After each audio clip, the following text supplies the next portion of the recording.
Nearly 1 year into office, the Biden administration is still lacking ambassadors in key parts of the world, including India and Pakistan. The Senate Foreign Relations Committee considered candidates for those two posts today, marking a step forward in what has been a painstakingly slow process to fill U.S. embassies. Amna Nawaz has more on what this means for U.S. diplomacy. Of the 80 ambassadorial nominees President Biden has put forward, the Senate has so far confirmed just 12. Secretary of State Antony Blinken this week blamed a slow Senate confirmation process. As of last week, only 16% of our ambassadors have been confirmed. At this point in the last 3 administrations, the number was between 70 and 90%. For more on all of this, I'm joined by Eric Rubin. He is the former U.S. ambassador to Bulgaria and is now president of the American Foreign Service Association. Ambassador Rubin, welcome to the NewsHour. Thanks for being here. So to fill these ambassador posts, 2 things have to happen. The president has to nominate people, the Senate has to confirm them. Where in the process is most of the backup right now? Well, both of those problems are very real right now. The biggest backup is the fact that we have blanket holds in the Senate. That means that almost all the nominees have been blocked from being considered on the floor of the Senate. This has never happened before to anyone's knowledge. In addition, the administration has been slow to nominate candidates, so we still have about 1/3 of the jobs without nominees. Put that together, and we have an astonishing number of vacant ambassadorial posts around the world. Let's take it piece by piece, though. Let's start with the administration. Why have they been so slow? Is that unusual, and what could be causing that? Well, it's a good question, and we've been asking that question. I think part of it may be holding back nominees because they already have such a backlog in the Senate that they don't want to add to it. I can't speak for the administration, but we think they should nominate every candidate they have to get them on the table so that also the world knows that we're serious about getting ambassadors out to our embassies across the world. Ambassador, is a more sort of extreme or intense vetting process any part of the holdup here? And I'm asking because I'm thinking of the hearing today of former Los Angeles Mayor Eric Garcetti, who is nominated to be the U.S. ambassador to India, facing a number of tough questions because of previous reports about concerns over conflicts of interest in a relationship with Hunter Biden, and one of his former top aides facing allegations of sexual harassment by a Los Angeles Police Department officer. Is it harder today to find good nominees to put forward?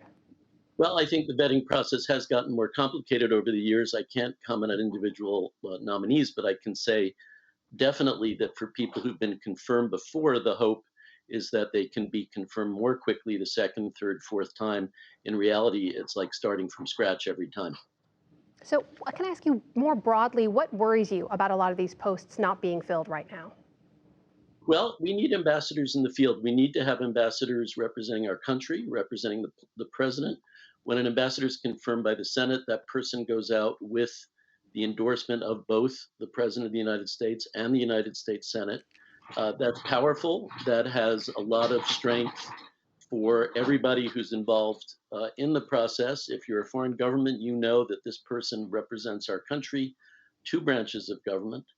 But also, we've got a lot of diplomacy to do in this very messy world right now. And without an ambassador, we don't have access to the senior leaders. We don't have the coordinating function that an ambassador has to play. So we're really tying both our hands behind our back.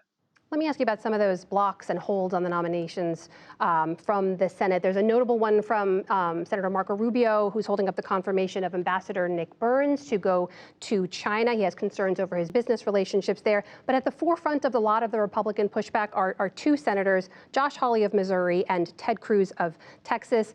Hawley's concerns are that he wants to see Secretary Blinken resign after the Afghanistan withdrawal. And Cruz's concerns are that he wants to see sanctions against a natural gas pipeline between Russia and Germany. They're not objecting to the qualifications of the nominees, though, and I wonder how usual that is in the process.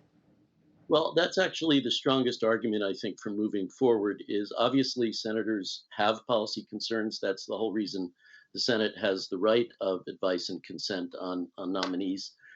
So individual concerns, individual holds have always been part of the process. It's this concept of just saying nobody is going to be confirmed, that we're not going to send anyone out, or in a few cases we have for former senators, for former senatorial spouses. There are a few people who have been confirmed, but as Secretary Blinken said in his statement, the numbers are unprecedentedly low. And our argument is not with any specific concerns, and we don't get into policy issues. We just think that America needs strong diplomacy, needs strong representation overseas. And to do that, we can't not fill our ambassadorships. And no other country, it's important to say, no other country does this. And the days when America could simply assume that whatever peculiarities that we have in our process would just be understood and accepted by the rest of the world, I think those days are past. We need to get our game up and get ambassadors out into the field as soon as we can. That is Eric Rubin, former ambassador of the U.S. to Bulgaria and president of the American Foreign Service Association. Ambassador Rubin, thanks for making the time to be with us. It's been a pleasure to be here.